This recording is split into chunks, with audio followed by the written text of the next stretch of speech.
welcome to today the new on Vanguard Live. I am Precious Chigri. We begin with the front pages of the papers this morning. Starting off with Vanguard. Vanguard is leading with corporate Nigeria shut down Lagos for Wigwe, where it says as Dangote, Edun, Kadoso, Sanwo-Olu, Adesina, Agimokude, others pay tribute. And of course, you can see a photo story showing in honor of late Herbert Wigwe.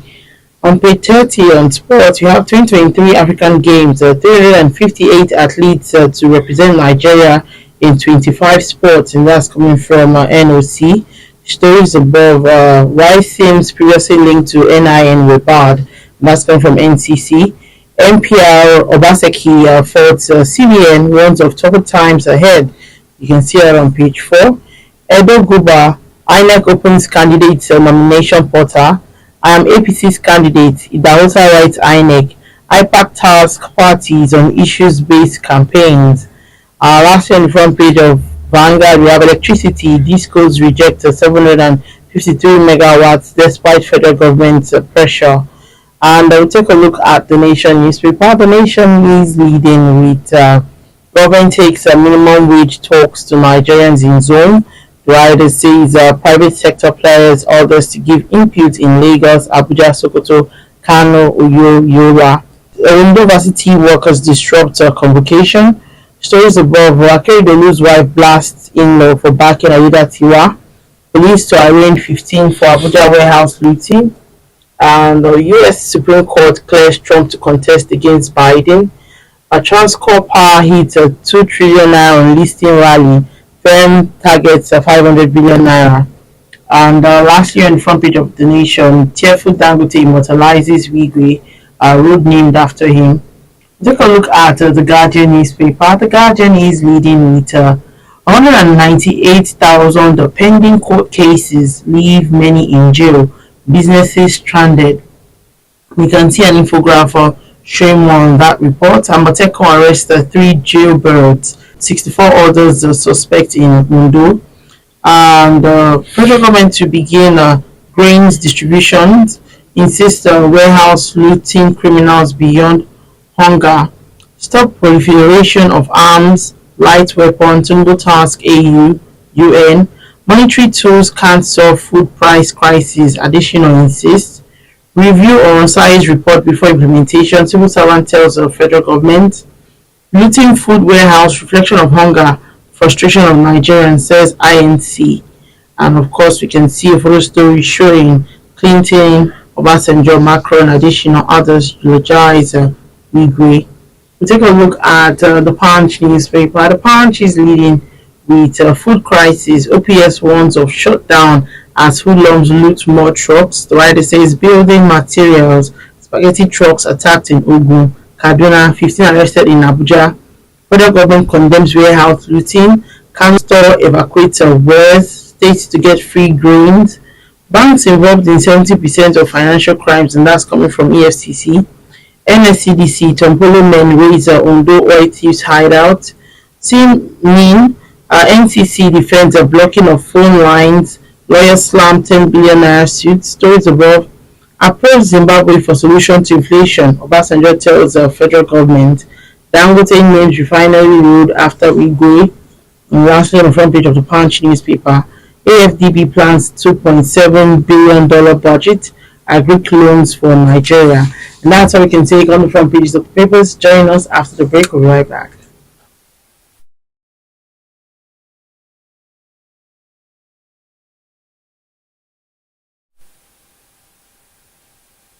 Alright, welcome back. If you're just joining still today in the news on Vanguard Live, I am Precious Chikudi. Joining to talk about some of the stories on the front pages of the papers this morning is Mr. Dayo Akintobi, publisher of Ilikoji Today, Keja Today, and Lekki Today. It's good to have you join me this morning, sir. Always a pleasure to be here. Good morning, Precious. Good morning to all our viewers. Yeah. Alright, let's delve in. And of course, yesterday, corporate Nigeria and some political titans, turned up yesterday to celebrate the life and times of Herbert Wigwe. Did you watch it, and what are your thoughts? I mean, looking at how life is so fickle. Yes, indeed. I did watch it. It was a very emotional occasion, and it was a testament to the fact that this man was greatly admired and deeply loved by a wide swath of the community. I mean, a lot of people had great things to say about him, and there were personal stories, personal anecdotes of various interactions he had with different people, like you said, corporate titans, a lot of political bigwigs, a lot of big people in society still had great things to say about him, and it seems like he touched a lot of lives, even though his life was short-lived. And like you say, life is so very fickle, and you wonder why is it that a lot of the high achievers, a lot of people who are quote unquote good people seem to go very early. There's a philosophical point of view that says perhaps they've run their race, they've done what they came to do here. But the way this one ended is very tragic because the way and manner in which he died, and the fact that he died with his wife and his son, it's heartrending, really. And of course, he was relatively young as well, and still had a lot of frontiers to conquer because he actually was very well accomplished in the corporate world, in the banking sector. He did a lot, and philanthropically too. We heard a lot of it yesterday. The way he gave back to society, gave back to his community, helped people.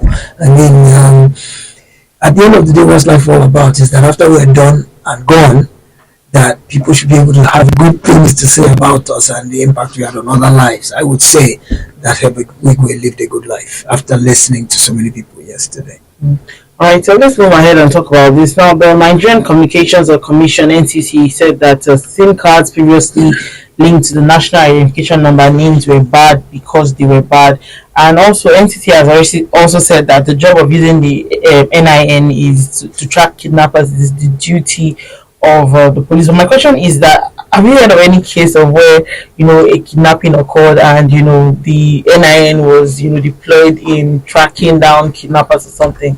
Even before the NIN, if you remember, we did SIM registration many years ago, and the idea of that SIM registration was so that the authorities can know who you are. Anybody that's using the phone, they will be able to know who you are, where you come from, where you are located. All the information they need about you was in the SIM registration. That's why we went through that process. If you remember, that time they also threatened us with blocking our lines if we didn't register the SIM. So we went through the queues, we went through the pain, the stress of registering our SIMs at that time with the information that government will now be able to use to identify anybody who uses a telephone anywhere in the country. So now when this whole terrorism, banditry, kidnapping for ransom came about, one would assume that they've got a database of SIM registration information. But now then they turn around and said, no, your name is what they will need to tie to your phone number to be able to identify you so they can track kidnapping suspects. When you ask yourself, what is the information they collected during SIM registration? What is this information they are collecting during NIN?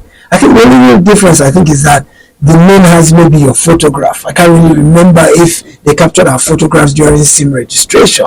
And I can't really remember, but I know that NIN has biometric info, your photograph, your fingerprints, in some cases even your retinal scan, right? I can't remember because we did SIM registration so long ago.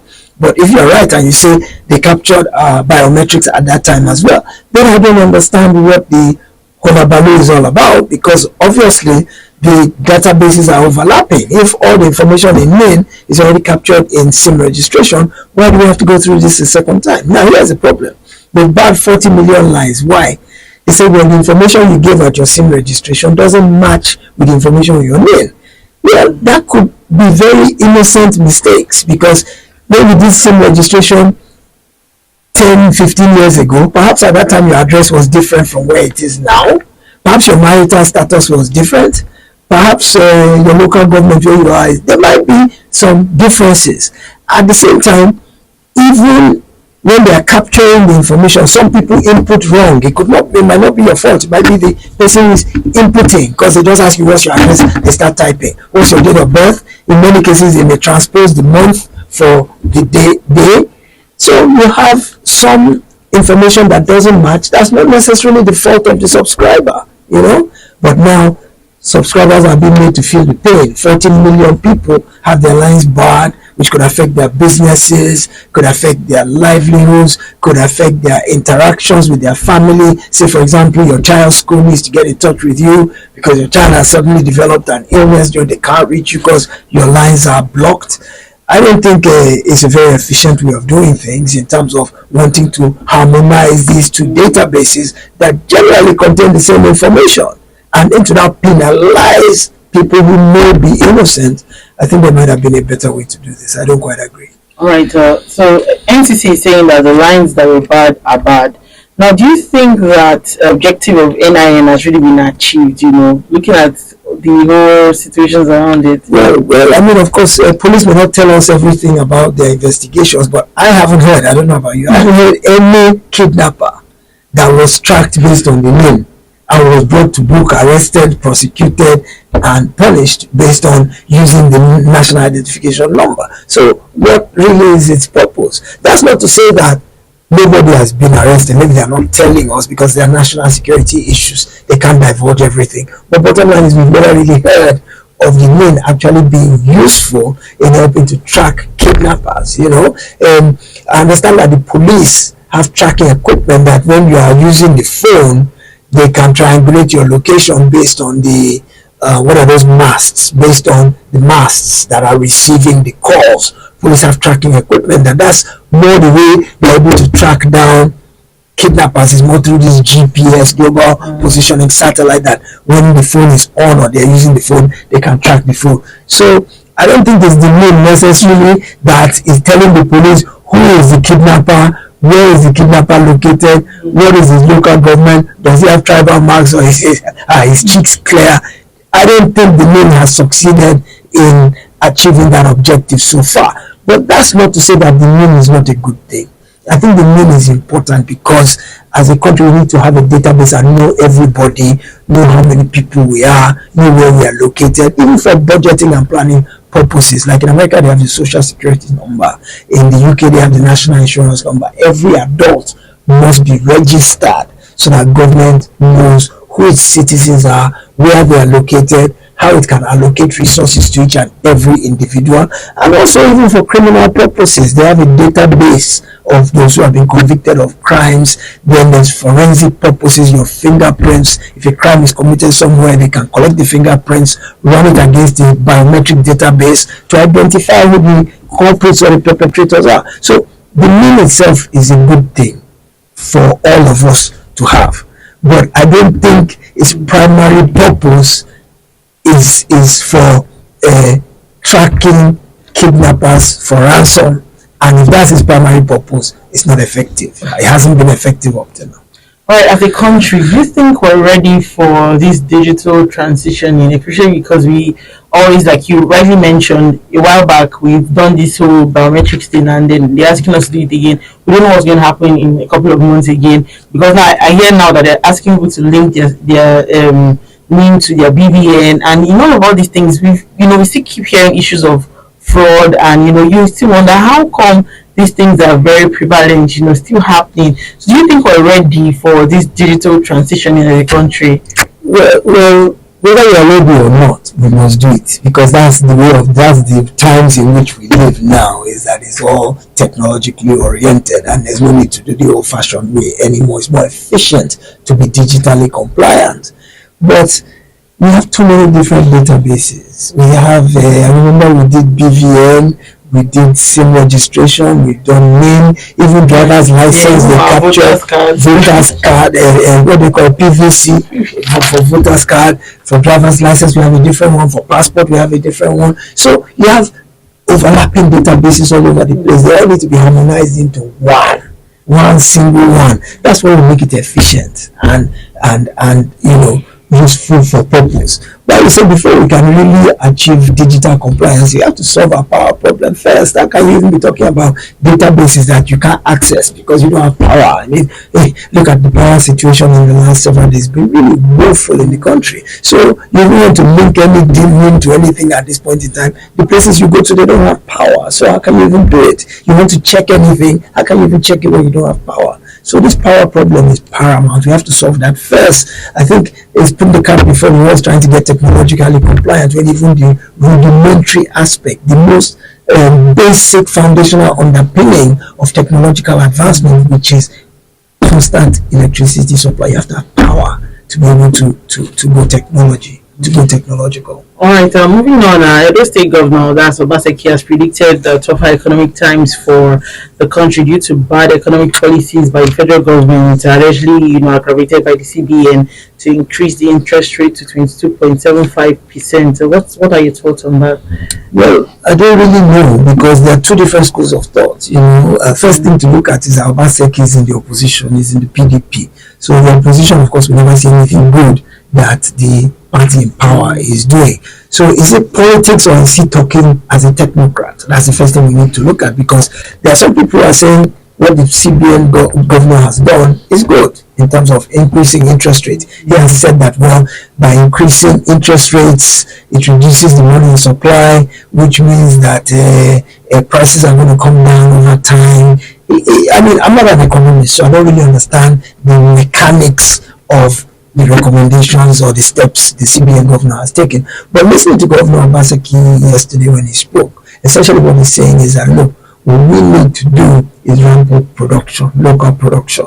That what is causing our problems is the fact that we rely on importation for almost everything else. And all those things we import, we use dollars to import them. And so as long as we are buying more things than we're exporting, and the only thing we're really exporting is oil, what he's saying is we're exporting oil, earning a certain amount of dollars, but when we are importing, it costs much more than the dollars we're earning. So there's a scarcity of dollars. It affects the price of naira. That what we should focus on is increasing local production. Of course, going back again, the first step to increasing local production, electricity. He's also talking about agriculture, that we need to grow our own food, we need to manufacture our own stuff, that once we produce the things we consume here and we're less reliant on dollars, that automatically prices will drop, there'll be less pressure on the naira, all kinds of things. That increasing the interest rate essentially is just going to make things tougher, because the industries that want to go and borrow money to do business, there's not enough money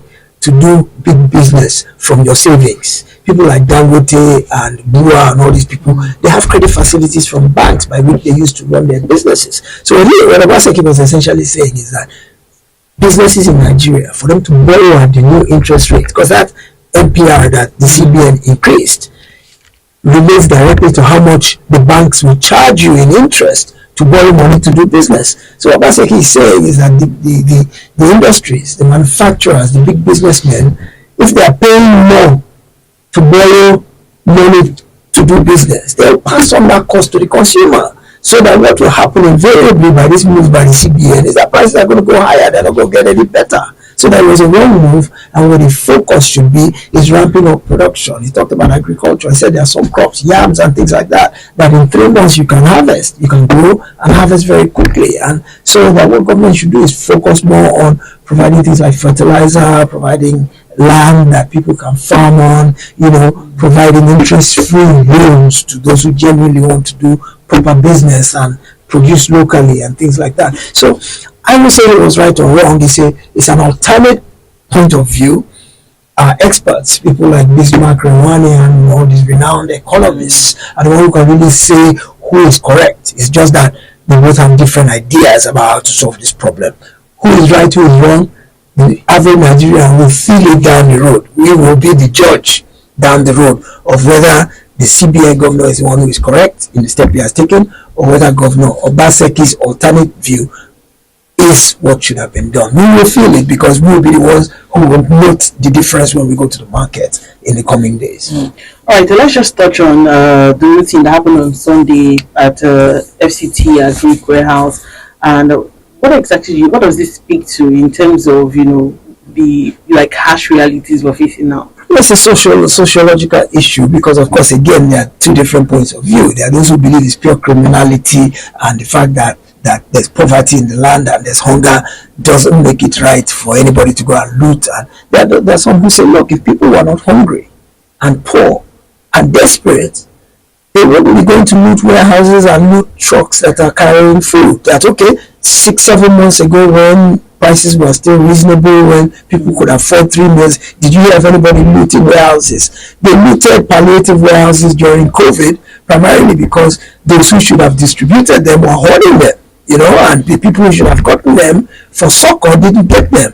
So they say, okay, after that COVID incident, did any such thing happen again when people were going about making a living, earning a reasonable wage, could afford to buy food in the market. You didn't have any meeting. So why is it now that people are going to lose warehouses? Some people say, well, that's the average Nigerian's propensity to exploit. That if Nigerians see something somewhere that they know they can take and there'll be no repercussions, they will take it. But like I said, it's a sociological issue.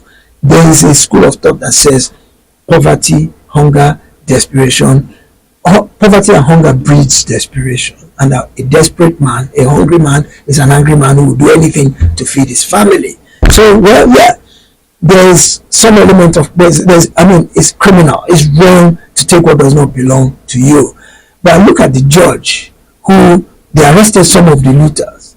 And I'm imagining the day they're brought to court and probably convicted, and the judge is about to sentence them, and he's got a corrupt politician who's also been convicted for stealing 100 billion naira, and he gives her one option of a fine, and he throws the book at the person who looted a bag of rice and says, go and do 10 years with hard labor. Is that morally upright? Is it unconscionable for the person who stole big to get a slap on the wrist, and the person who stole out of hunger to get the book thrown at them? How do you balance the two? So you look at it and you say you feel in your heart bad for those people who had to do that.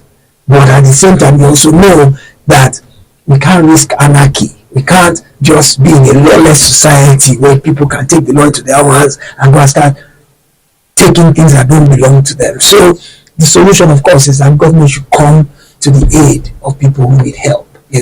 So if government is helping people, providing succor, providing food, providing palliatives, doing all the necessary things, then at that point it will be justifiable to go after anybody who loots, because we cannot say it can't be hunger that's driving you, because government has created a place there where you can go and get food. So if the solution is already there, we have the moral right to apprehend and prosecute anybody we find who is running afoul of the law in the name of wanting to feed their family. But as long as you have not provided adequately, I know government is trying to do some things, as long as you've not adequately provided for the poor, then what moral justification do you have to use to say you want to bring to book those who are trying to feed their families? All right, so let's touch on Mr. and Mrs. and Mr. is speaking. Says, Angelica, why must I do all the things you want? Why do you think that you're good? And Mrs. replies and says, well, he who finds a wife finds a good thing. Oh, of course, yes, indeed, absolutely. He who finds a good wife finds a good thing. All right, thank you so much, Mr. Daya Akintobi, publisher of the pages today, Kedia Today, and Lekiti. Thank you for sharing your thought with us this morning. My pleasure. Also, remember that you can equally like, share, subscribe on all our social media platforms showing on your screen. To find out state stories, go to our website, www.vanguardindia.com to find out more. I am Precious Chukudi, and thank you for watching.